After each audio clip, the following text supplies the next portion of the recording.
¿Se puede ver, chicos y chicas? ¿Estamos viendo? Sí. ¿Sí?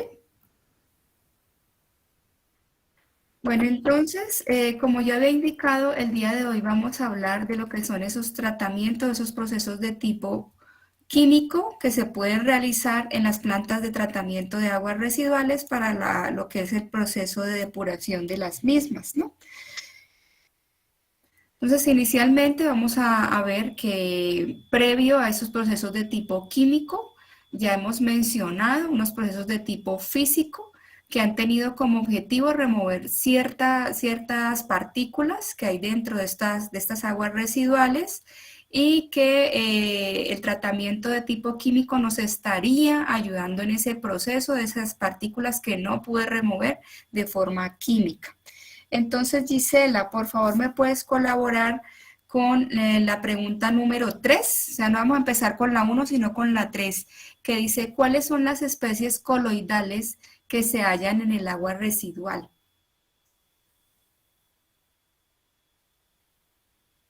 Buenas tardes, ingeniera.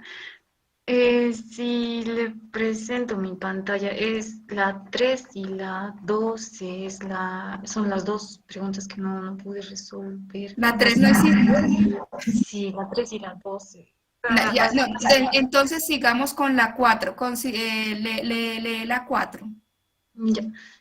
La pregunta nos dice qué partículas son consideradas como sólidos sedimentables y pueden ser vistas a simple vista. Y la respuesta son que, bueno, las partículas son de tamaños muy grandes y pueden ser vistas a simple vista, como los detritus orgánicos, algas protozoarias, grava, arena, limo, entre otros. También los bichos en la materia en suspensión del tamaño de 10 micrómetros a 10 milímetros y más. Esas pueden ser vistas a simple vista y también pueden ser eliminados por los tratamientos de separación física, simplemente que conlleva la aproximación siguiente. ¿Le puedo presentar mi pantalla No, o no, no, así? las leeremos nomás. Las Ya leeremos está bien. nomás. Ya está bien. Ya, esa es tu respuesta. ¿Y tienes qué partículas causan turbidez en el agua? Eh, Las sí, 5. las partículas coloidales a las 5, sí. Sí, las partículas dentro del agua superficial, las partículas coloidales son las causantes de la turbidez y del color, por lo que el tratamiento del agua está orientado a la remoción de estas partículas. Por eso se aplica lo que es la coagulación, posteriormente la floculación. Esa Muy, sería mi respuesta. ya, muy bien, Gisela, por tu colaboración.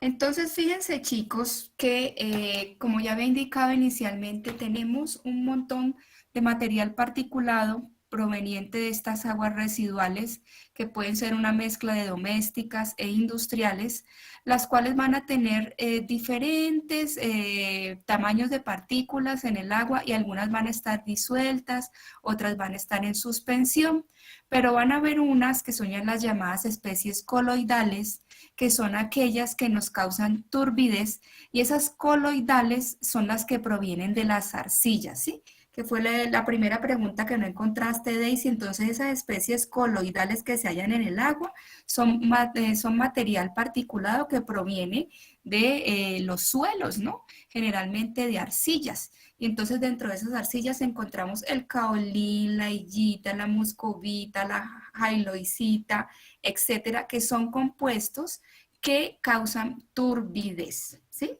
Y obviamente dentro de esas especies coloidales también van a haber pedazos de grava, pedacitos de arena gruesa, arena fina, lodo fino, etcétera, que están en estos rangos de diámetro y que van a tener un cierto tiempo de caída, ¿sí? Entonces vale decir que este tiempo de caída me va a indicar a mí qué tan fácil es eliminar una partícula a través de sedimentación. Entonces, fíjense chicos y chicas que hay partículas que son mucho más pequeñitas provenientes de bacterias y material coloide, que ya he dicho que son material arcillosos, que son tan pequeñas que tienen una densidad, a pesar de que tienen una densidad alta, su tiempo de sedimentación es muy lento. Fíjense que una bacteria puede sedimentar en 14 días, ¿sí? En cambio, una grava puede sedimentar en 0.013 segundos, ¿sí? Un coloide puede llegar a sedimentar en 4.12 años, ¿sí? Y fíjense que no va a depender tanto del diámetro, sino que va a depender de la propia densidad que se maneje y de si esta partícula es afín o no es afín al agua, ¿sí? Aparte de eso, tenemos otras especies que son importantes y que debemos remover en las aguas, tanto residuales o si estoy hablando de tratamientos de agua potable, que son las especies de tipo húmico, ¿sí? Estas especies de tipo húmico causan graves problemas cuando estoy hablando del tratamiento de agua para potabilización. ¿Por qué? Porque estas causan coloración en las aguas.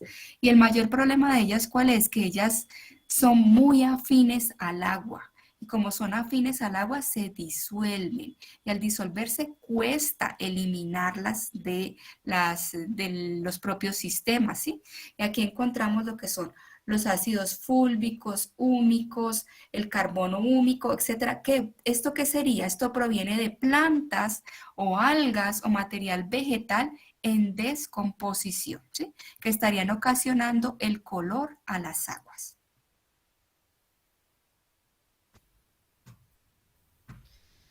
Bueno, entonces, Caterine, por favor, nos colaboras con la pregunta 7, que dice que son coloides hidrofóbicos e hidrofílicos. Está bien, Inge. Bueno, las respuestas serían los coloides hidrofóbicos no son rodeados de moléculas de agua. Dentro del agua no es espontáneo, por lo que se requiere la ayuda de medios químicos y físicos.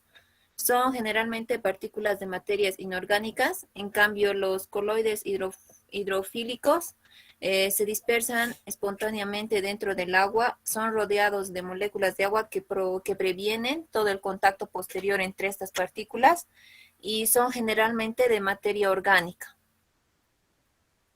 Ya, muy bien, gracias, Caterine.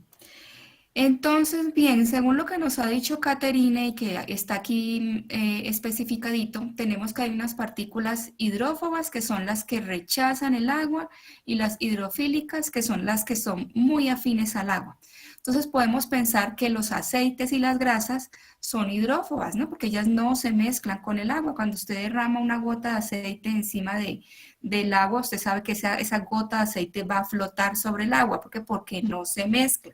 Entonces, al no mezclarse, chicos, fácilmente yo puedo eliminarlas a ellas a través de ciertos medios químicos, como nos mencionó Caterine, haciendo de que ellas se conglomeren alrededor del propio químico y se sedimenten, se precipiten.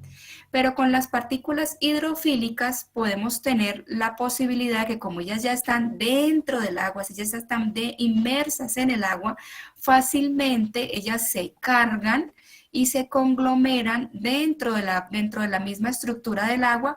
¿Para qué? Para hacer esos sólidos más densos, más pesados que van a ir a precipitar. Entonces, tanto hidrofóbicas como hidrofílicas son fácilmente precipitables en las aguas cuando yo estoy agregando ese material o ese compuesto de tipo químico para realizar ese proceso que vamos a ver el día de hoy, que se llama coagulación, floculación. Entonces, fíjense chicos que aquí decidí colocar una imagen de un aireador. Esta, si se fijan, es una paletita de un aireador. Y recuérdense que el aireador es una unidad de tratamiento de tipo físico que me va a ayudar inicialmente en la introducción del oxígeno disuelto al agua y que también me va a ayudar a que esas partículas hidrófobas que hay en las aguas se unan con la partícula de aire que se está introduciendo al medio y esta pueda flotar, ¿sí?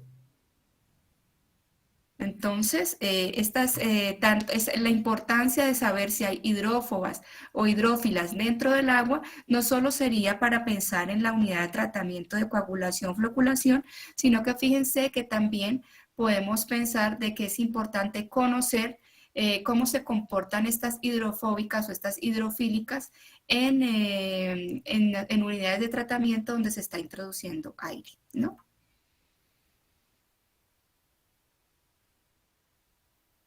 Pero entonces, si vamos a hablar, perdón, de todos esos procesos químicos unitarios que podemos utilizar en el tratamiento de las aguas residuales, encontramos 4 procesos importantes.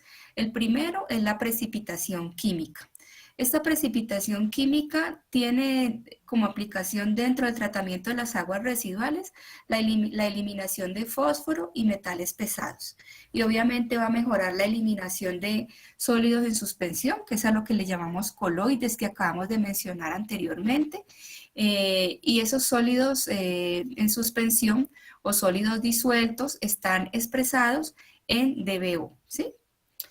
Tenemos otro proceso químico que es la adsorción, que tiene como aplicación la eliminación de materia orgánica que no ha podido ser eliminada con métodos convencionales en el tratamiento tanto químico y biológico, y que también va a ser muy empleado en lo que es el proceso de cloración, perdón, de las aguas residuales, ¿sí? Ese proceso lo vamos a ver más adelante. Y tenemos la desinfección, que es la destrucción selectiva de organismos causantes de enfermedades. Entonces, si hablo de esos organismos causantes de enfermedades, estoy hablando de bacterias, virus, protozoos, etc. Y la decloración, que tendría como aplicación la eliminación de cloro combinado, que está permanente en las aguas después de la cloración y que puede hacer susceptibles esas aguas a ser tóxicas porque puede convertir ese material en un material que puede ser cancerígeno para el ser humano, ¿sí? Entonces, todos estos procesos de tipo químico vamos a llevarlos en el curso y hoy vamos a empezar con lo que es la precipitación química. El día de hoy es bastante teórico, mañana vamos a ver lo que es la aplicabilidad del proceso, ¿sí? Cómo se diseñan esos resaltos hidráulicos, esos vertederos para hacer mezcla. Entonces hoy simplemente vamos a ver la parte teórica de la precipitación química. Bueno, entonces, Germán, por favor, colabórame con la pregunta número 1. ¿Cuál es el objetivo de la coagulación, floculación? Gracias, ingeniera. La coagulación, floculación es una técnica química de tratamiento de agua que se aplica típicamente antes de un proceso físico de separación que suele hacerse por sedimentación o filtración, con el fin de mejorar su capacidad de eliminación de partículas. La coagulación neutraliza cargas y deforma una masa gelatinosa que atrapa o une partículas, aumentando su tamaño de modo que puede quedar atrapado en un filtro o sedimentar. La floculación mueve suavemente agitaciones partículas, haciendo forma masas mayores que sedimentación con más facilidad o pueden ser filtrado. Eso sería según mi concepto, ingeniero. Gracias, Germán. Entonces, fíjense, chicos, que como nos ha indicado Germán y como ya lo hemos ido mencionando, este es un proceso de apoyo a los procesos de tipo físico, ¿no? Que podría ir antes de una sedimentación, podría ir después de una presedimentación y luego podría venir después del proceso de coagulación, floculación, podría venir otra sedimentación seguida de una filtración. Y también nos ha indicado Germán de que la idea es formar flóculos grandes que se sedimenten en la estructura para ir logrando ese proceso de depuración de las aguas residuales. Entonces, el objetivo inicial de esa precipitación química tiene la remoción de entre el 80 y el 90% de material total suspendida. Y a esto es a lo que le llamamos coloide, el material coloidal. De remoción entre el 40 al 70% de DBO5, de remoción del 30 al 60% de DQO, de remoción del 80 al 90% de bacterias, ¿sí? Entonces, la idea es reducir concentración de metales, y ya dijimos anteriormente también de fósforo, y clarificar el efluente. Pero entonces, ¿cómo están cargadas esas partículas? Adrián, por favor, colabórame con la pregunta número 2.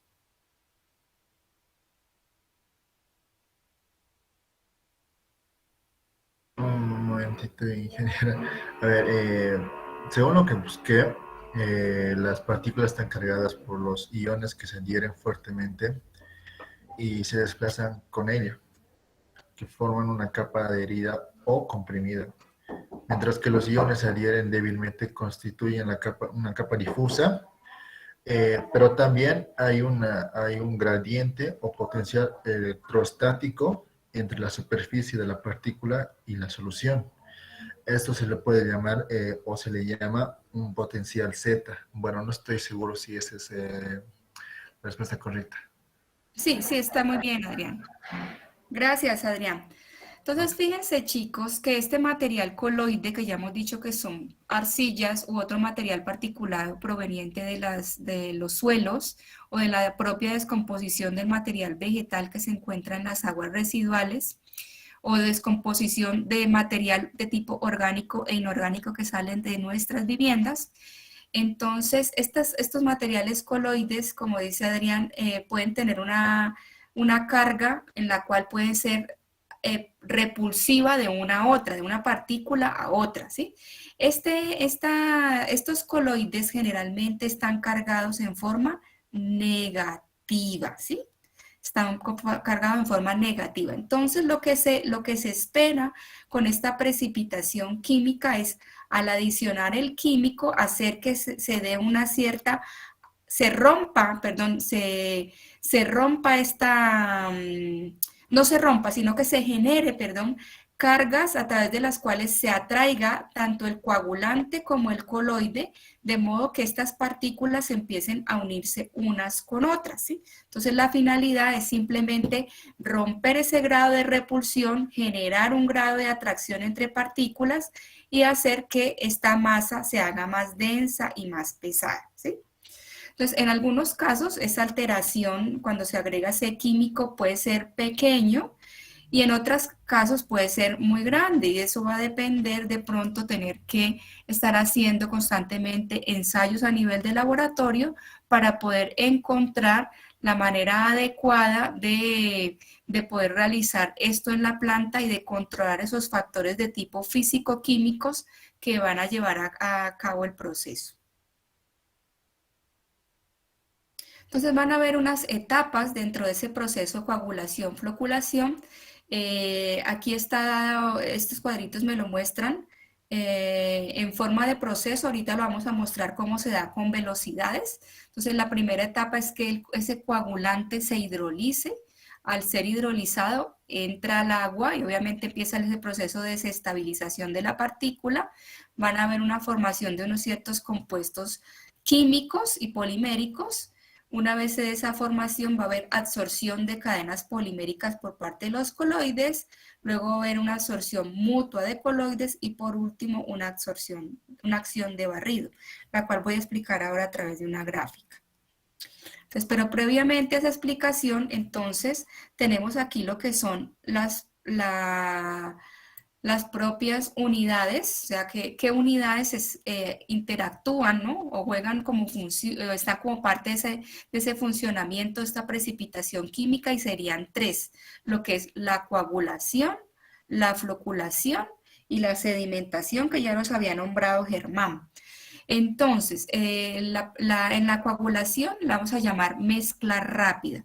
¿Por qué mezcla rápida? Porque aquí la idea es que tengamos unas ciertas revoluciones por minuto a través de las cuales se va a realizar esa mezcla o dispersión del químico, con el fin de que no solo se mezcle, sino que también se rompan esos enlaces que hay dentro de esos mismos coloides y fácilmente estos se desestabilicen para poder unirse con el precipitante que yo estoy agregando. Entonces, eso lo voy a hacer a una velocidad entre 100 a 150 revoluciones por minuto y esa velocidad la voy a aplicar en un tiempo de 3 a 10 minutos. Fíjense que es un tiempo corto y unas velocidades rápidas. Por eso se llama mezcla rápida, ¿sí? Entonces, aquí, ¿qué se logra? La desestabilización de las partículas. ¿Por qué? Por ese propio movimiento y la interacción entre partículas para poder empezarse a formar ese conglomerado. La otra parte del proceso es lo que es la floculación o también llamada mezcla lenta, vale decir que una vez sucede esto, se debe disminuir la velocidad de mezclado. Fíjense que ahora aquí la velocidad está entre 30 a 50 revoluciones por minuto y esto se debe llevar a cabo en un periodo entre 10 a 20 minutos, ¿sí? Aquí, ¿qué es lo que pretendo? Que en esta mezcla lenta se dé la formación de flóculos. Entonces, aquí ya ha habido un proceso en el cual el coagulante se ha chocado, llamémoslo así, se ha chocado con ese material coloidal y se empieza a hacer la formación de ese flóculo más grande. Y una tercera proceso que se llama sedimentación, que aquí esperamos que todo esto que ya ha chocado sedimente en una parte de la unidad, donde los sólidos se van a separar del líquido, obviamente por la diferencia de densidades, y esto va a estar basado en la solubilidad del agua y de los diferentes compuestos que se han formado, que van a ser hidróxidos y sulfuros, ¿no? Dependiendo del tipo de coagulante que yo utilice.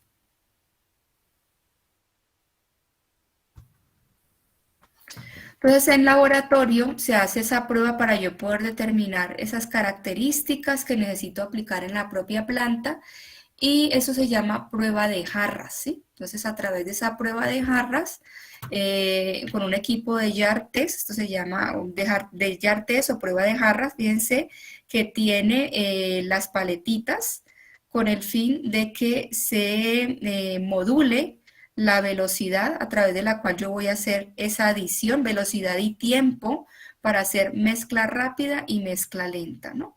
Entonces, aquí seguramente, aquí tenemos la jarrita con el agua sin todavía realizar el proceso. Fíjense que aquí ya se está realizando parte del proceso. Y esto va a ser, se hacen diferentes pruebas con diferentes concentraciones de coagulante, a diferentes velocidades y a diferentes concentraciones del propio coagulante, ¿sí? Entonces, así de manera gráfica, ¿cómo funciona esto para que sea más entendible? Ya hemos dicho que el coloide está cargado en forma negativa, que usted va a utilizar un mecanismo para hacer mezcla, y que el día de mañana vamos a ver qué mecanismo utilizamos en esas plantas. Aquí lo estaríamos viendo a nivel de laboratorio. Entonces, tengo un mezclador, adiciono mi coagulante con una cierta dosis que ya he calculado y lo que sucede es que ese coagulante está cargado en forma positiva y lo que hace es ir atrapando eso de material coloide e ir formando flóculos más grandes que van a formar cadenas mucho más grandes, a lo cual le voy a llamar luego polielectrolito, y se van a ir a sedimentar, ¿no? Y esto va a quedar clarificado. Y obviamente al sedimentar, esto sí va a ser lodo, ¿no? Lo que queda en la parte inferior del sedimentador va a ser lodo. Entonces, el uso de la precipitación química, cuando hablo de aguas residuales, entonces me voy a concentrar en la eliminación de compuestos orgánicos e inorgánicos, metales pesados y nutrientes como el nitrógeno y el fósforo. Pero cuando hablamos en potabilización de agua, entonces muy seguramente lo que yo pretendo conseguir con esa precipitación química es remoción de turbiedad orgánica e inorgánica, o sea que no me quede con ningún color ni turbidez el agua, eliminación de productos que puedan estar generando olor y sabor, eliminación entre el 80 al 90% de material total suspendida, eliminación del 40 al 70% de la DBO5, eliminación del 30 al 60% de la de QO5 y eliminación del 80 al 90% de las bacterias. Entonces, resulta que esos mecanismos de coagulación se da de diferentes formas. Entonces, aquí, por favor, me colabora nuevamente Gisela con el número 8, que son las fuerzas de Van der Waals. Sí, las fuerzas de Van der Waals son las fuerzas de atracción de Van der Waals, simbolizadas por E mayúscula, seguido de una A minúscula. Son factores de inestabilidad, son fuerzas de atracción producidas por el movimiento continuo de las partículas. Muy bien, muy bien. O sea que primero ya son atraídas a través de esta fuerza de Van der Waals que generan entre partícula y partícula. ¿Y qué son las fuerzas de repulsión electrostática? Caterine, el número 9. Ingeniera, son las fuerzas que impiden la aglomeración de las partículas cuando éstas se acercan unas entre otras. Entonces, fíjense, chicos, que son dos fuerzas contrarias, ¿no? La Van der Waals, que quiere unir una partícula con otra, y la de repulsión electrostática, que es la de repulsión entre ellas mismas. Pero resulta que cuando usted adiciona ese coagulante, lo que sucede es que ese coagulante hace que esas cargas que son totalmente opuestas se debiliten.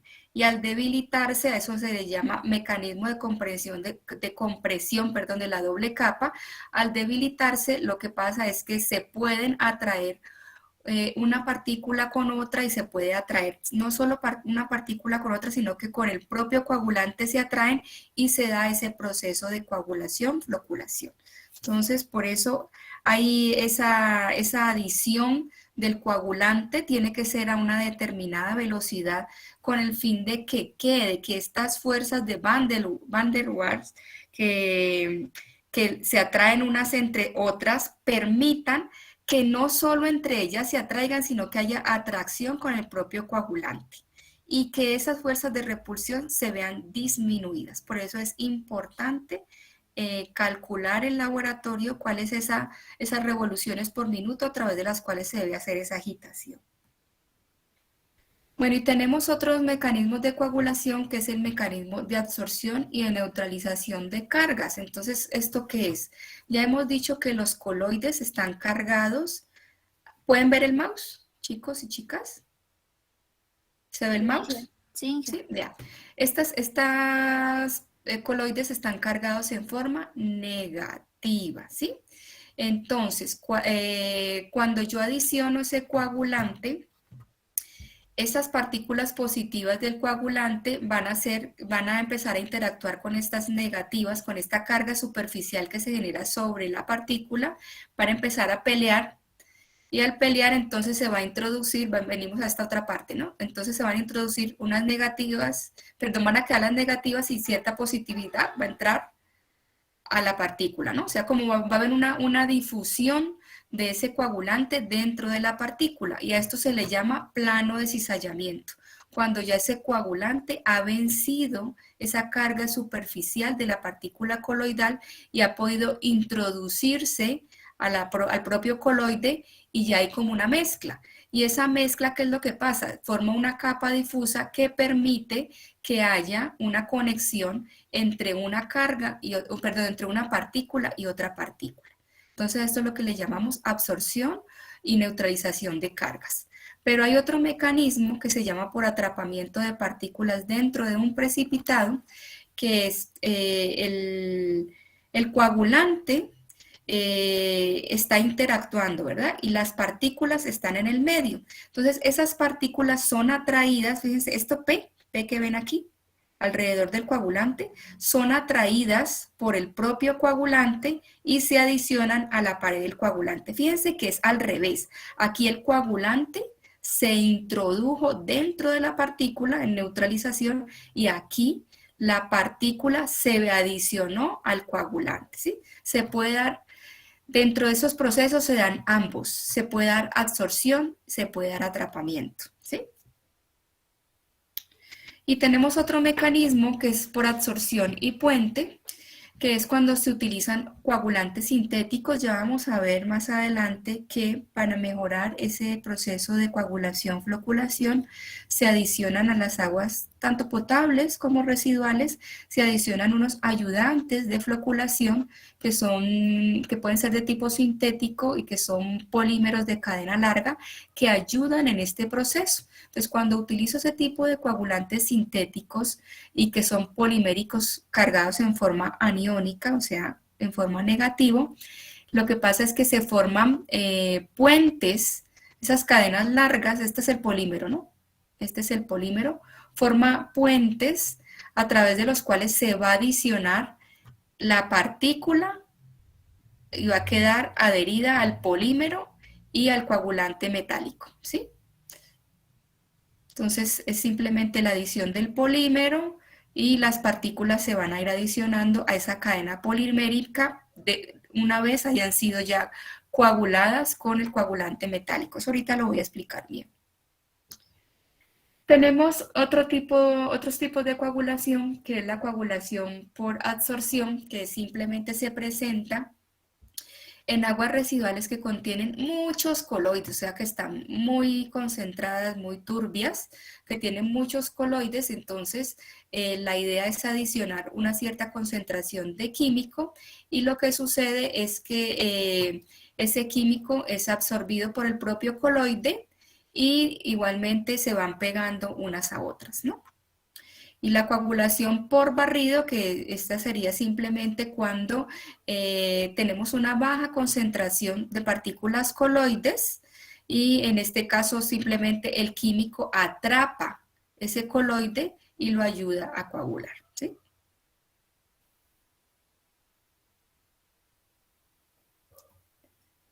Bueno, entonces, ¿qué es coagulación o floculación ortocinética y pericinética? Germán, una ayudita ahí, Germán. El número 11. Gracias, ingeniero. Gracias, ingeniero. Bueno, ya definí dos conceptos. Floculación pericinética, producido por movimiento natural de las moléculas del agua y está incluido por la carga térmica. Este movimiento es conocido como el movimiento browniano.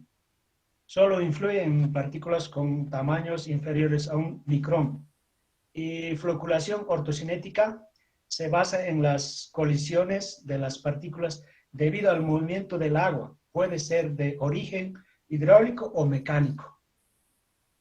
Muy bien, gracias, Germán. Entonces, fíjense, como nos ha leído, nos ha mencionado Germán, la pericinética es simplemente por el propio movimiento que va a tener la partícula. Fíjense, ella simplemente va a ser arrastrada por la mezcla que se está generando en el agua, ya sea la mezcla rápida o la mezcla, aquí estaremos hablando, perdón, de mezcla lenta, porque estamos hablando de floculación. Entonces, por el propio movimiento que hay entre ellas dentro del agua, y se van a chocar unas con otras y van a golpearse y van a unirse y van a precipitar. Y la ortocinética es la que me está ayudando ese proceso de mezclado, ¿no? Entonces, el propio mezclador que está generando unas ciertas revoluciones por minuto y que ya hemos dicho que es más lento, entre 30 a 50, va a hacer que ese mezclado se genere, perdón, la colisión entre partículas. Y al colisionar estas partículas, pues van a sedimentar, ¿sí? Y obviamente dentro de esos procesos se da tanto la ortocinética como la pericinética. Bueno, factores que pueden influir en la precipitación química. Adrián, ¿nos puedes leer, tienes alguno de esos factores? ¿Nos puedes explicar? Esa era la última pregunta. ¿Qué tienes tú acerca de esos factores? Ingeniera, de esa pregunta solamente pude conseguir, bueno, hasta donde pude ver la del pH, que tiene que estar en neutro. Bueno, puede variar de 6.5, no me acuerdo. Bueno, no respondí a lo que digamos, tengo entendido. La turbidez, no me acuerdo si era NTC o NTH. No tengo muy entendido esa pregunta, ingeniero. Ya. Bueno, estos factores, gracias Adrián de todas maneras, estos factores son los factores que se van a medir en en los laboratorios y que me van a permitir a mí determinar cómo va a ser ese proceso dentro de cada una de las plantas a las cuales yo voy a estar de pronto operando o manteniendo. Obviamente, dependiendo del tipo de coagulante que se compre en la planta, va a ser el tipo de productos que voy a obtener. Entonces, por eso es importante el tipo de coagulante. Y dependiendo de ese tipo de coagulante, también va a ser el pH que requiera el tipo de coagulante. La temperatura, recuerden que la temperatura es importante por la viscosidad y la densidad que se genera, que va a tomar, perdón, que va a tomar el agua, y esa viscosidad y esa densidad van a hacer que el material particulado que se esté coagulando sedimente o no sedimente rápidamente, ¿sí?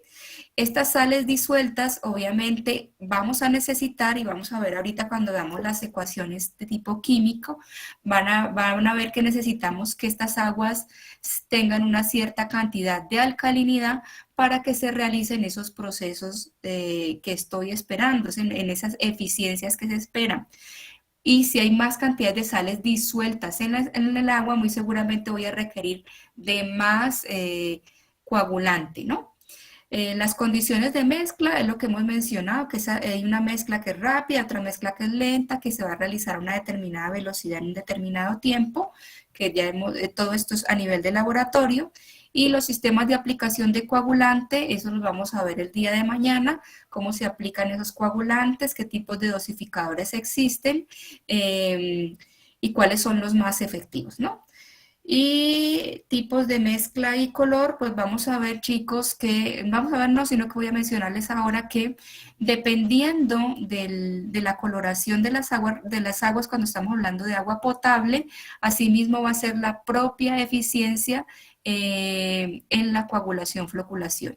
Aguas potables, procesos de potabilización que tengan aguas que tienen muy baja coloración y muy baja turbidez, va a ser muy difícil realizar ese proceso de precipitación química. Entonces, la idea es que cuando tengamos aguas tan claras y que prácticamente todo ese material que yo deseo coagular está disuelto y no se logra detectar a través de coloración y de mediciones de coloración y de turbidez, vamos a tener que ensuciar un poco esa agua, adicionar un poco de arcilla o de material arenoso para poder hacer una mejor coagulación, floculación.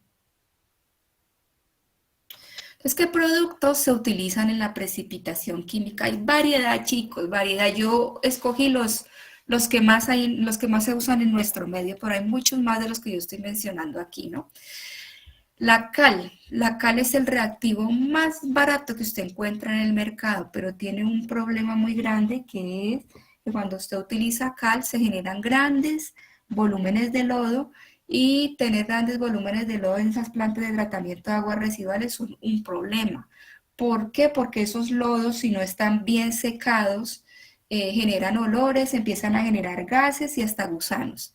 Entonces, hay que investigar si realmente la cal sería un buen producto para utilizarlo en X o Y planta de tratamiento, ¿no? Habría que hacer ensayos de laboratorio para revisar qué volúmenes de lodo se van a generar. Lo que sí tiene como ventaja es que elimina sabores, color, olor, eso estaríamos hablando de agua potable, obviamente, material en suspensión, elimina manganeso, fluoruros, taninos, sílice y algunos metales pesados. También puede eliminar virus y bacterias, ¿sí? La soda cáustica, que también es el mismo NaOH, es un poquito más cara que la cal, genera menos volúmenes de lodos, es utilizado para control de pH en plantas de tratamiento, es bueno para lo que es la destrucción de virus y bacterias, y su lodo se puede aplicar fácilmente en la recuperación de suelos. Tenemos ahora los sulfuros, que pueden ser los sulfuros de sodio o los sulfuros de hierro. Esto tiene un tratamiento eficaz en bajas concentraciones, o sea, lo bueno de esto es que utilizo concentraciones muy bajitas de estos compuestos para que sea muy eficaz, pero aquí el problema es que los compuestos que contienen hierro Luego pueden causar, si estoy hablando de tratamiento de agua potable, pueden ocasionar problemas en manchas en la ropa cuando la gente esté lavando la ropa. Entonces, de pronto, cuando estoy hablando de este tipo de tratamientos para agua potable, no me conviene utilizar compuestos que contengan hierro, porque la comunidad no lo va a aceptar. Tenemos el sulfato de aluminio, que es lo más utilizado, y van a ver que en la planta de CEMAPA, que queda allá cerca al temporal, ellos utilizan sulfato de aluminio para hacer su precipitación química, ¿no? Lo bueno es que es disponible, es de bajo costo, el pH en el cual se puede aplicar pues necesita poca alcalinidad, porque fíjense que se aplica un pH entre 6 a 8, se caracteriza porque agrupa los sólidos suspendidos en agua y acelera la sedimentación, o sea que hace que los procesos sean rápidos, es un agente coagulante que disminuye la carga orgánica, que disminuye fosfatos, remoción de color y sabor, que produce flóculos pequeños y esponjosos, sus lodos tienen poco contenido de agua, o sea que por eso es que es muy usado el sulfato de aluminio, ¿sí? Tenemos el sulfato de hierro, que su uso como precipitante puede acompañarse con cal, o sea, podemos hacer una combinación de sulfato de hierro con cal. ¿Para qué? Para que no se me dé corrosión en las tuberías. Entonces, es muy utilizado cuando tengo aguas residuales mezcladas domésticas con industriales. Es un agente coagulante que disminuye fuertemente la carga orgánica, que produce flóculos grandes, que decantan rápidamente y el problema de ellos es que deja una coloración amarilla en agua. Entonces, fíjense, ¿no? Lo que les mencionaba, todo compuesto que contiene hierro deja coloración. Deja coloración, eso es lo único malito de utilizar el sulfato férrico. Tenemos el cloruro férrico, bajo costo de aplicación. Puedo utilizarlo, fíjense que aquí hay una posibilidad de utilizarlo para remover, si tengo problemas de sustancias orgánicas, de bacterias y de plancton en las fuentes de agua, puedo utilizar el cloruro férrico, pero a un pH entre 3,5 a 8. Pero si quiero remover hierro y manganeso, debo utilizarlo entre un pH de 8 a 9,5. Entonces va a depender del uso que yo le vaya a dar al cloruro férrico, asimismo voy a indicar o voy a revisar qué tipo de pH requiere este coagulante para poder utilizarlo, ¿no? Tiene una alta velocidad de reacción, eso es lo bueno de los compuestos con hierro, que reaccionan rápidamente y que el problema es que puede causar coloración y también olor, ¿no? Bueno, entonces, ¿cuáles son esas reacciones químicas que me indican cómo se dan esos procesos de coagulación dentro de las aguas, ya sean potables o residuales? Eso es lo mismo. Simplemente que si estamos hablando de aguas residuales, muy seguramente las concentraciones del coagulante que voy a tener que utilizar van a ser mayores. ¿Por qué? Porque voy a tener otras sales disueltas dentro de esas aguas residuales que van a requerir ciertos pHs, y esos ciertos pHs van a ser neutralizados, estabilizados con este compuesto que se llama el bicarbonato de calcio, ¿sí?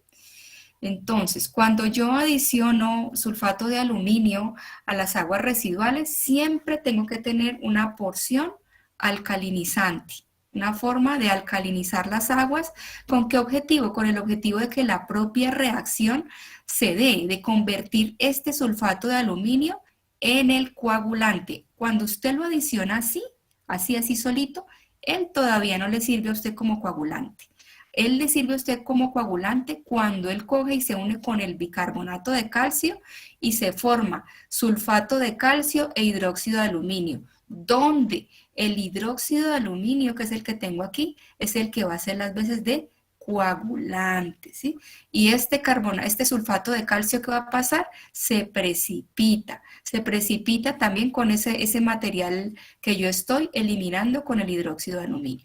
Entonces, fíjense que aquí se me forman dos precipitados, lo que es el sulfato de aluminio y el precipitado que se me va a formar con el coagulante que se empieza a adicionar o se empieza a unir a ese material coloide que tengo en las aguas.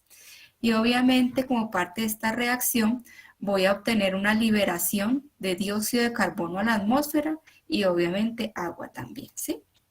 Entonces, importante siempre considerar, chicos, que todo coagulante de tipo metálico, y cuando hablo metálico estoy hablando de aluminio, de hierro, de todos esos compuestos que vamos a hablar ahorita, requieren de una dosis de alcalinidad. ¿Para qué? Para poder formar el material que va a ser la precipitación. Entonces, si tenemos cal, fíjense chicos que igualmente si tenemos cal requerimos que esa cal ya se mezcle con una parte de alcalinidad. Y aquí la alcalinidad está dada por el ácido carbónico. ¿Cómo sé que la alcalinidad, así no tengo un ratito? Todo lo que tenga HCO3 o CO3 es alcalinidad, ¿sí?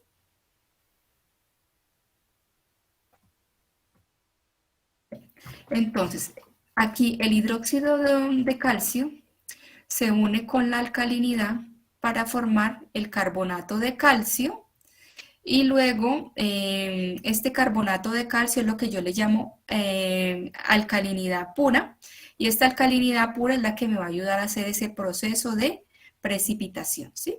Cuando hablamos de cal, fíjense que este sería el que me está haciendo la precipitación. En cambio, cuando hablábamos de sulfato de aluminio, el que me hace la precipitación es el hidróxido de aluminio, ¿ya? Entonces aquí tenemos que este va a ser el compuesto que va a ser la parte de coagulación, floculación. Y tenemos otro material coagulante que es el sulfato de hierro con cal, sumado con la cal. Entonces, fíjense que aquí en esta instancia la cal es la que le está suministrando la parte de alcalinidad a este compuesto de sulfato ferroso. ¿Para qué? Para hacer o formar el material que va a ser las veces de coagulante. Entonces, fíjense, se une el sulfato ferroso con el bicarbonato y tenemos el bicarbonato de hierro, que esto va a funcionar como coagulante, y tenemos el sulfato de calcio, que ya hemos dicho que esto es lo que precipita. Y este es el que se une con los coloides, ¿sí? Igualmente sucede con el bicarbonato ferroso o con el hidróxido ferroso, ¿sí? Entonces, todos estos son compuestos que requieren de alcalinidad para poder hacer ese proceso de coagulación, floculación. No me voy a quedar mostrando la estequiometría ni las fórmulas, porque ustedes son ingenieros civiles y a ustedes no les compete hacer esto en laboratorio, pero sí es importante que por lo menos tengan una noción de lo que sucede en el agua, ¿ya chicos? Por eso no vamos a hacer la parte estequiométrica. Bueno, y entonces encontramos que el sulfato de hierro y cal siempre, como ya he dicho, necesitan un porcentaje de alcalinidad y cuando estoy hablando de hierro, chicos, es importante también que consideremos que el hierro necesita una porción de oxígeno para poder realizar todo su funcionamiento. Entonces, miremos acá. Fíjense que el hierro necesita de oxígeno para poder formar el compuesto que hace el precipitado, ¿sí? Entonces vamos a ver más adelante cuando estemos hablando de lo que es la depuración o el tratamiento de las aguas residuales con microorganismos, van a ver que gran cantidad de esos microorganismos requieren de estos elementos de tipo químico para hacer su funcionamiento, pero que también requieren de oxígeno para que todos estos compuestos químicos sean utilizados por el microorganismo y puedan realizar todo ese proceso de depuración de las aguas. Bueno, aquí tenemos otras ecuaciones más que igualmente nos muestran cómo se forma, ¿no?, el compuesto coagulante que va a ayudarnos en ese proceso en las aguas residuales. Entonces, si utilizo, por ejemplo, cloruro férrico más agua, fíjense que aquí no necesito, aquí cuando el hierro está en forma +3, no necesita adición de alcalinidad, sino que directamente se forma el precipitado, ¿sí? Se forma el coagulante que va a ayudarme a hacer el proceso de coagulación-floculación, ¿sí?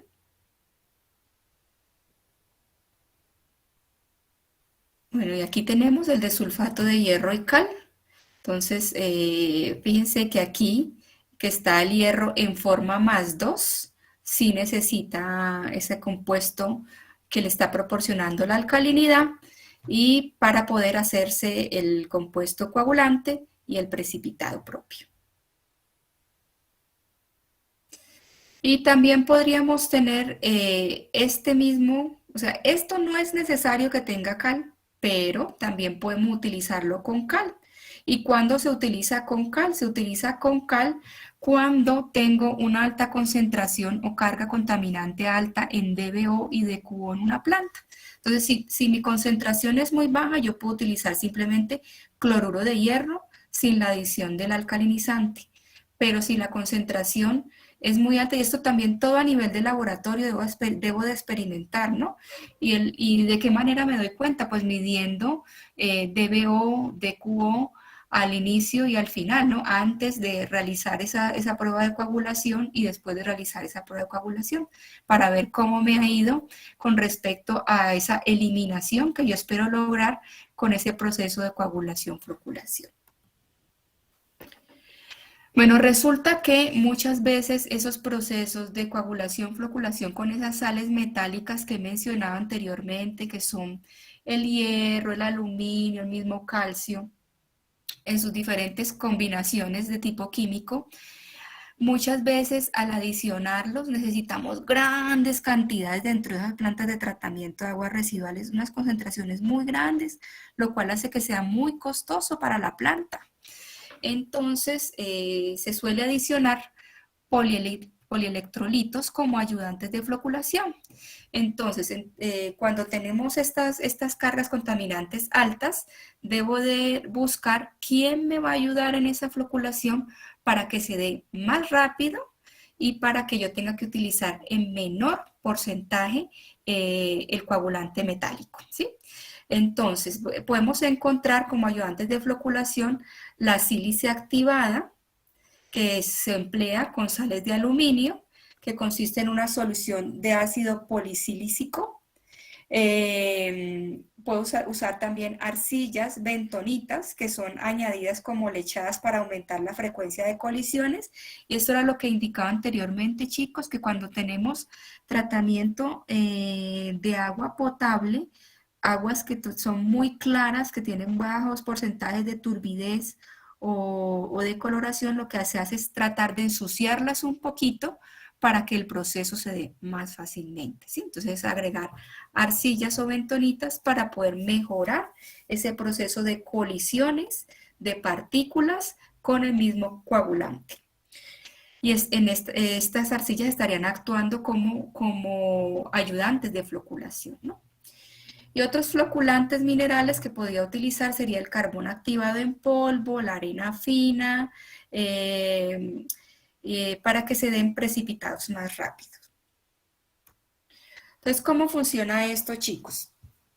Resulta que un polímero es una macromolécula, que tiene un montón de una misma unidad. O sea, tiene muchas unidades simples repetidas y eso se llaman monómeros repetidos, ¿sí? Y eso, varios monómeros repetidos forman un polímero, los cuales poseen ciertas cargas. Ellos pueden ser no iónicos, aniónicos o catiónicos. Y ellos se pueden adicionar de 3 formas diferentes. Pueden ser de polímeros orgánicos naturales o polímeros sintéticos. Perdón, que creo que me salté aquí. Esto es lo que quería mostrar. Entonces lo puedo adicionar de 3 formas. Lo puedo adicionar primero como coagulante. Pero ojo, si yo adiciono un polímero como coagulante, necesito mucho polímero, ¿sí? Y necesito que Adicionar tanto polímero que al final eso no sería económicamente aceptable. ¿Por qué? Porque al adicionar polímero, y recuerden que estos son de floculación, vale decir que el polímero va a actuar en un medio en el cual las revoluciones por minuto sean muy lentas y que las colisiones sean muy controladas, entonces tendríamos que demorar mucho tiempo esperando a que ese polímero haga esas veces de coagulación, floculación. Entonces no me conviene adicionar al agua solo polímero. Entonces puedo utilizarlo como ayudante de coagulación, pero tampoco me conviene. ¿Por qué? Porque si yo lo adiciono en el mismo momento en que adiciono el coagulante, ¿qué pasa? Que el espacio que tendría que estar ocupando el coagulante lo va a ocupar el polímero, y entonces el proceso se va a dar más lentamente, ¿sí? Porque el polímero es una cadena más larga y va a ser más complicada la colisión. Entonces me conviene utilizarlo directamente como ayudante de floculación. Entonces vale decir que usted primero lo que hace en la planta es adicionar el coagulante metálico, que ya hemos dicho que son sales de aluminio o de hierro o cal. ¿Para qué? Para que en este proceso de coagulación, a través de esa mezcla rápida, se den esas colisiones y ese rompimiento y desestabilización de la partícula, y una vez se dé ese proceso y empiece a hacerse la floculación en esa mezcla lenta, ahí adiciono ese polímero. ¿Para qué? Para que esas cadenas largas o esa cantidad de monómeros que están unidos uno tras del otro ayuden o enreden, fíjense, enreden todo eso que ya se ha formado con la sal metálica. Entonces lo que hace el polímero es hacer flocks más densos, más pesados, para lo cual se estaría generando un proceso más rápido. Entonces tenemos polímeros de origen orgánico naturales, que pueden ser el almidón de yuca, el almidón de papa, el almidón de maíz, la penca de sábila y algunas gomas. O tenemos polímeros de tipo sintético, que han sido producidos por la transformación química de los derivados del petróleo, y entre ellos podemos encontrar las poliacrinas, las policridas, que simplemente se van a adicionar al agua, como ya he mencionado, después de ese proceso de coagulación. Entonces aquí les presento una tablita donde nos muestran variedad, ¿no?, de coagulantes o floculantes de tipo natural. Entonces, chicos, de pronto pensando en tratamiento de efluentes provenientes de una zona rural o de una vivienda, o de esas viviendas o esas comunidades que quedan tan apartadas y que necesitan realizar un proceso de depuración de sus aguas residuales, ahí sí podríamos pensar en dar estas opciones, fíjense, estas opciones de tipo natural, como coagulantes floculantes, ¿sí? O sea, simplemente pensar o enseñarle a la gente cómo hacer su proceso una vez recogen sus aguas grises de su vivienda, hacer de pronto primero un proceso de sedimentación, de cribado, de sedimentación. Luego podrían tener un proceso de coagulación, floculación con adición de este tipo de polímeros, y luego un proceso de filtración, y esas aguas ya podrían utilizarlas de pronto para el lavado de pisos, para riego de sus cultivos, qué sé yo, para el uso que ellos quieran darle. Entonces este podría ser una forma o una alternativa de coagulación, floculación para esas zonas de tipo rural, ¿no? Entonces, fíjense, se puso la tuna, los almidones de maíz, de papa, de yuca, de trigo, la gelatina, incluso hasta la moringa la utilizan para hacer coagulación, floculación. Bueno, entonces eso sería hablando de lo que es el proceso coagulación, floculación. Ahora sí nos vamos a ir a algo más específico, que es la eliminación de fosfatos de las aguas residuales, que hemos dicho que es uno de los objetivos que tendría la precipitación química en aguas residuales. Recuerden también que nuestras agüitas residuales que vienen de nuestros bañitos contienen una gran cantidad de fósforo, ¿no? De fosfatos provenientes de la orina y de las heces fecales. Entonces, en un agua residual urbana podemos encontrar de 5 a 20 miligramos por litro de fósforo total, del cual de 1 a 5 miligramos por litro es orgánico, ¿no? Que provendría de las heces fecales y de la orina. Y el resto sería de tipo inorgánico, sería de 1 a 5 y el resto sería de tipo orgánico. Fíjense que es una concentración alta si tenemos de 5 a 20 el total, ¿sí? Entonces la idea es que esto no llegue a nuestros cuerpos de agua porque se genera lo que es la eutrofización, que ya hemos hablado que la eutrofización sería una degradación de esos cuerpos de agua que están estáticos y que se podría generar olores y daño y deterioro al medio ambiente, ¿no? Entonces, para ello, yo puedo eliminar estos fosfatos a través de tratamientos de tipo biológico o con precipitación química, ¿sí? Entonces, cuando hablo de precipitación química, entonces estoy hablando de un proceso de este estilo. Puedo pensar en que hago una preprecipitación, donde entra el afluente, a tratar a una mezcla rápida. En la mezcla rápida ya hemos dicho que primero adicionamos la sal metálica. Esa sal metálica ya también dijimos el día de hoy que puede ser de aluminio, de hierro o puede ser cal. Una vez se da la mezcla rápida, adicionamos ese polímero para ayudarnos a este proceso y viene a una sedimentación primaria donde espero que este fósforo sea precipitado aquí, ¿sí? En el fango. Este fósforo ya lo estoy eliminando aquí en el fango. Y obviamente para que esta agua no sea aséptica, le suministro un proceso de aireación, le suministro oxígeno, y luego podría tener un proceso de sedimentación secundaria y luego ya un efluente final. Entonces aquí estoy pensando en una preprecipitación. ¿Por qué pre? Porque lo estoy haciendo aquí, fíjense. Aquí estoy pensando en la sedimentación primaria, estoy pensando eliminar los fosfatos. O puedo pensar hacerlo en una coprecipitación. Entonces, cuando hablo de coprecipitación, ya estoy teniendo un tratamiento mucho más, estoy dejando que las aguas residuales previamente tengan un tratamiento antes de eliminar esos fosfatos. Entonces, aquí entra el agua residual a una sedimentación primaria.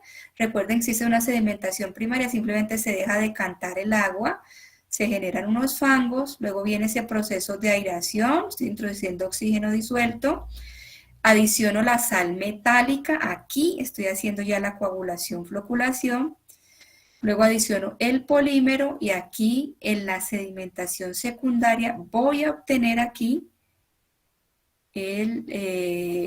la precipitación o la eliminación del fosfato. Por eso se llama con coprecipitación, después de haber hecho un previo tratamiento. O lo puedo tener como una posprecipitación, ¿sí? Donde entra el agua residual, tiene una precipitación, una sedimentación primaria, viene a un tanque de aireación, después del tanque de aireación viene a un sedimentador secundario, aquí adiciono la sal metálica y ojo, aquí espero que los fosfatos sean eliminados en el filtro. ¿Por qué? Porque aquí ya adicioné el coagulante y espero que todos esos flocos se queden aquí atrapados en este filtro de tipo terciario y ya me salga el efluente clarificado, ¿sí? Entonces esos son los mecanismos que usted tiene para eliminar esos fosfatos del agua. Entonces, ¿qué reacción química se lleva cuando usted adiciona cal? Cuando usted adiciona cal, simplemente es la cal que se está ligando, se está adicionando el propio fosfato y se forma lo que es la hidroxilapatita. Y esto es un compuesto que es insoluble, que simplemente va a precipitar, ¿sí? Y obviamente cuando usted trabaja con cal, va a tener que hacer trabajo en laboratorio para ver de manera estequiométrica qué concentración requiere de cal para eliminar la cantidad de fosfatos que usted tiene en el agua, ¿sí? Y si tenemos fosfatos con la adición de aluminio, con la adición de hierro, entonces ahí están las ecuaciones de tipo químico que representan esa eliminación de fosfatos y de fosfatos a través de estos dos compuestos en el agua, ¿no?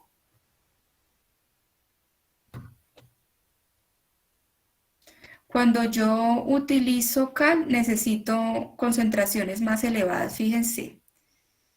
Necesito concentraciones más elevadas de cal para eliminar los fosfatos que cuando utilizo compuestos de hierro o de aluminio. Pero aquí el problema es que la cal es lo más económico que encontramos en el mercado, chicos, en comparación del sulfato de aluminio o del sulfato férrico. Entonces, por eso muchas veces se prefiere comprar cal, así tengamos unos altos volúmenes de formación de lodo al final del tratamiento de las aguas residuales, a tener bajos volúmenes de lodos y costos mayores, ¿no? Pues utilizando aluminio y hierro. El tipo de precipitados que se van a formar cuando estoy eliminando fosfatos van a ser, algunos van a ser de forma cristalina, esos parecen al azúcar, ¿no? Se forman precipitados muy parecidos al azúcar o a la sal. Usted ya sabría de pronto cuando ve sus lodos y encuentra este tipo de precipitados así en forma de sal o de azúcar, sabe, esta agüita residual tenía harto contenido de fosfatos, ¿no? O pueden ser de tipo granulares, o sea, que se meten dentro de o sea, se combina no solo lo que se está eliminando por fosfatos, sino que también se combinan esos fosfatos con ese material orgánico que hay dentro de las aguas residuales y se forma un precipitado granular.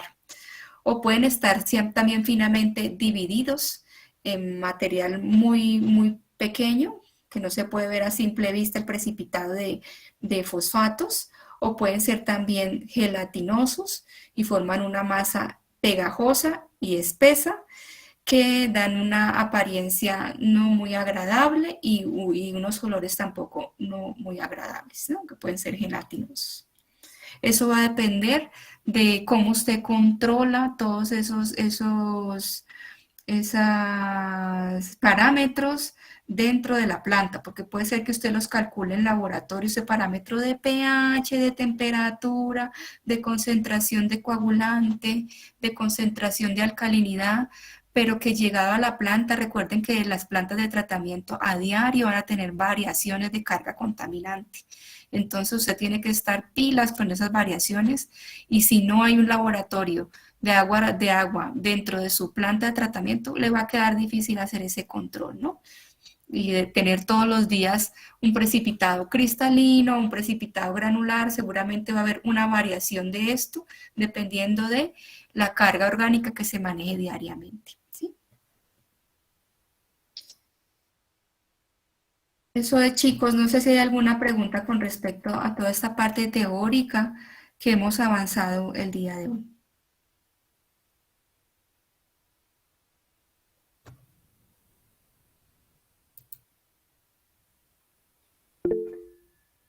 Adrián, dime.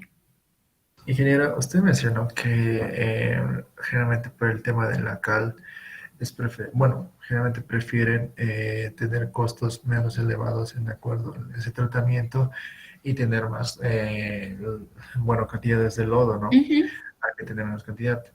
Pero a largo plazo, no sería, ¿cuál sería, digamos, el tema de, bueno, según la experiencia que usted también tiene, cuál sería, digamos, la opción más óptima?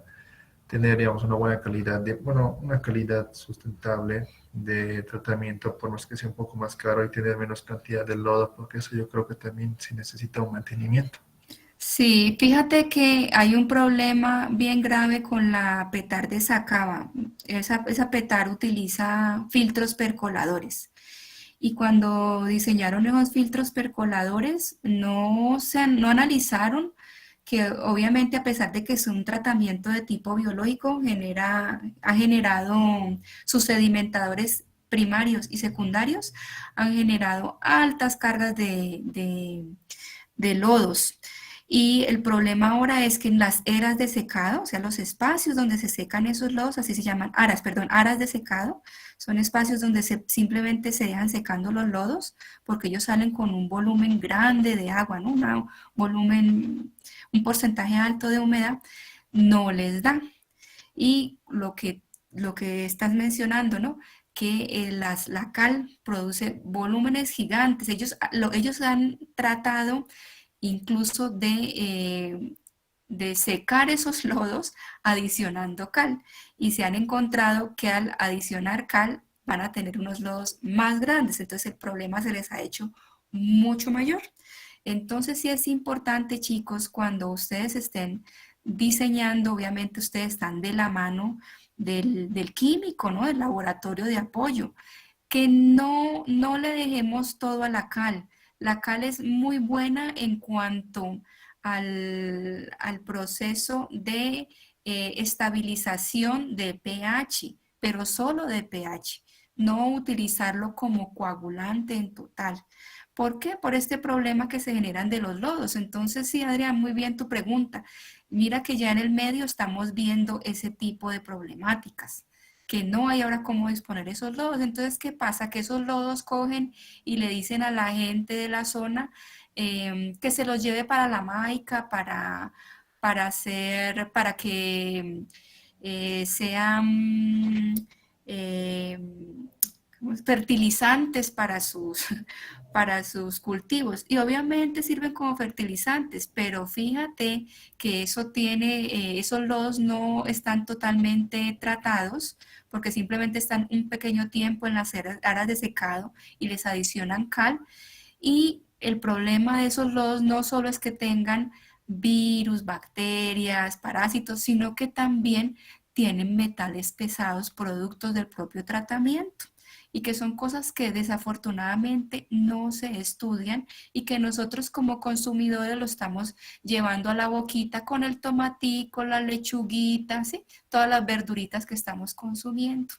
Entonces es como que analizar más allá, ¿no, Adrián?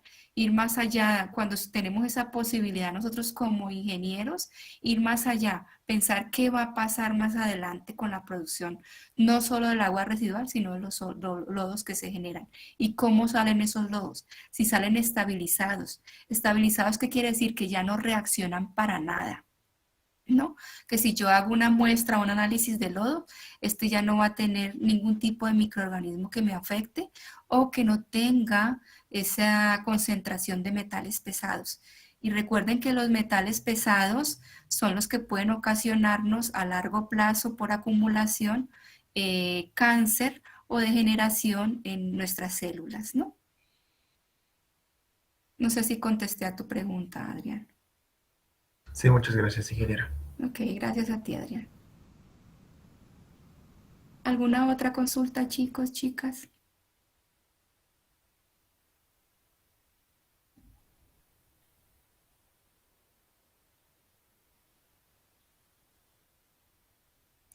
Bueno, chicos, sí les invito, por favor, a que de aquí a mañana me digan los grupos de trabajo. Y si no tienen grupos de trabajo, desafortunadamente yo los voy a armar, ¿no? Necesito ya sus grupitos de trabajo de 3, porque ya necesito darles el trabajo. Cada grupo de trabajo va a tener una optimización de una petar. Entonces, ¿somos cuántos? No, los grupos serían de cuatro personas, integrantes 4 personas. Si no los van a tener, si mañana no me salen con los grupitos, yo los voy a armar por lista. Y yo preferiría que ustedes se conocen, que ustedes tengan ya su grupito de trabajo. Entonces mañana veremos eso para ya entregarles el trabajo, si no es el día jueves, el día sábado se los estaría subiendo a través del Classroom ya. Y luego les explicaría en qué consiste el trabajo. Ingeniero, una consulta. ¿No se podrían grupos de 2 quizá? No, porque es que van a hacer muchos trabajos, si es una optimización de una planta. Entonces siempre es trabajito que hay que realizar. ¿Ustedes no se conocen, chicos? Yo creo que se conocen, ¿o no? O prefieren que yo haga por lista. Lo otro es que yo lo haga por lista y así no hay ningún problema. Entonces no se me va a quedar ningún rezagadito por ahí y todos vamos a estar trabajando.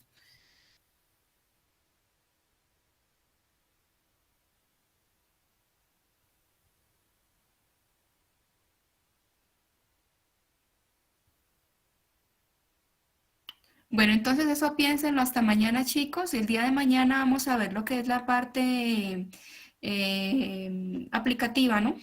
Para ustedes como ingenieros civiles, cómo vamos a pensar en esos resaltos hidráulicos para hacer la mezcla, cómo son esos dosificadores para hacer esa adición de esos químicos a la planta, ¿ya? Entonces nos vemos hasta mañana, chicos. Si mañana no tenemos listado, yo simplemente a través de lista voy a decir quiénes se unen y así entregaríamos el trabajito. Es importante también, chicos, que aprendan a trabajar con personas que nunca han trabajado, porque así va a ser en la vida real, muchachos. Así en la vida real te toca trabajar con gente que a veces vas a tener mucha afinidad y con gente que no vas a tener afinidad, pero te toca dar un resultado. Van a ver con qué cosas se van a encontrar más adelante. Hay que sortearlo, chicos. Esa es la vida. Bien, chicas y chicos, que tengan un buen resto de día. Nos vemos mañana. Hasta mañana.